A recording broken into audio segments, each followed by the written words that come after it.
ามาเบิ่งการเปลี่ยนกากบาทแบบบานๆตอนมาอีกฝั่งนึงบ่ได้ถอดออกยากเลยวะมันหลุดมาอีกเหลืออีกฝั่งนึงเฮาก็ตีออกบัดตีให้บามันขยับลงนิดนึงเพราะว่ามันถอดกิบออกยากบัดทีนี้ถอดกิบออกได้แล้วพลิกมาอีกฝั่งนึงบัดทีนี้เฮาก็ตีลงอีกก็เอากิบออกได้กิบออก2ฝั่งทีนี้เฮาก็จะตีกากบาทออกแนวมาลองนำผมก็จะได้บล็อกตัวใหญ่เอามาลองไว้ใส่ค้อนตีลงไปให้นี่ตีให้มันสุดเลยพลิกกลับทางมาบัดทีนี้ก็ตีออกอีกฝั่งนึงบาดลงไปตีจนมันจับยกกากบาทขึ้นน้อยนึงแล้วก็ตีเบามันออกเบามันหลุดออกแล้วอันนึงบัดทีนี้เฮาก็เอากากบาทออกได้ง่ายได้ส่วนเบาที่เหลือเฮาก็พลิกเอาไปลองกับบล็อกแล้วก็ตีมันออกแบบนี้เลยเอากระดาษทรายคัดทำความสะอาดให้มันดีลองกีบล็อกเฮาก็ต้องคัดทำความสะอาดนำเพราะว่าขี้ดินมันมีอยู่ในหันถ้าเฮาใส่เข้าไปแล้วมันอาจจะให้กีบเนี่ยล็อกบ่สุดมีโอกาสหลุดได้เอาไม้ซื้อมาเรียบร้อยอย่าอามซื้อมาเองถอดตลับลูกปืนออกทั้ง2อันหลังจากนั้นเฮาก็เอาไปใส่ขึ้นให้เดือยมันโผล่ขึ้นมาหลังจากนั้นก็ใส่ตลับลูกปืนเข้าไปค่อยใส่ค่อยๆเฮ็ดลูกปืนมันจะได้บ่หลุดออกจับไว้ประคองไว้เฮาก็ค่อยๆตอกลงไปตอกให้มันลงไปเลิกที่สุดเท่าที่จะเลิกได้เอาให้มันโผล่ขึ้นมาแบบนี้เลยใส่ลูกปืนเข้าไปทีนี้หลังจากนั้นกลับทางเอาเบ้าลูกปืนลงไปข้างใต้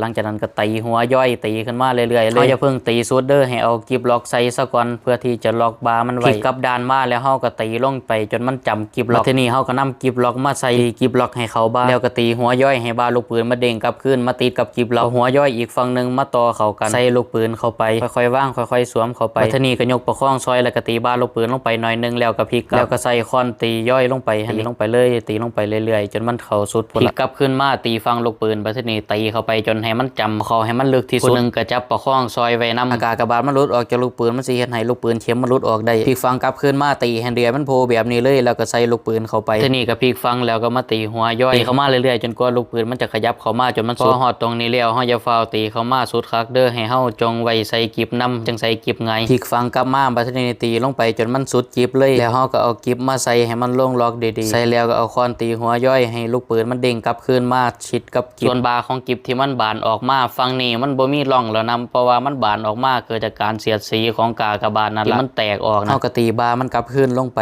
ให้มันสนิทมันจังบ่หลุดออกเสร็จแล้วก็เอามือโยกเบิ่งถ้ามันลื่นแบบนี้ก็บ่มีปัญหาใส่ได้